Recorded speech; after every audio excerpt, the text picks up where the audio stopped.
আসসালামু আলাইকুম, সবাই কেমন আছেন? আলহামদুলিল্লাহ আমরা ভালো আছি। ওই দিন আগে লাউ খেয়েছিলাম একটা, আলহামদুলিল্লাহ আবার একটা খাওয়ার মতন হচ্ছে। আবার এই যে একটা আছে, এই যে একটা আছে,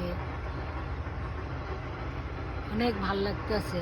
আমার গাছে লাউ আছে, যাক এত কষ্ট করে গাছে পানি দেওয়া, যত্ন নেওয়ার পরে যে লাউগুলো খেতে পেরেছি, এই জন্য আলহামদুলিল্লাহ। এই যে অনেক মাশাল্লাহ, অনেক খুশি আসছে, অনেক লাউ ধরবে, থাকবে এগুলো ইনশাল্লাহ। আল্লাহ যদি খাওয়ায় তাহলে থাকবে। এইটা হচ্ছে আমার লাউয়ের বাগান।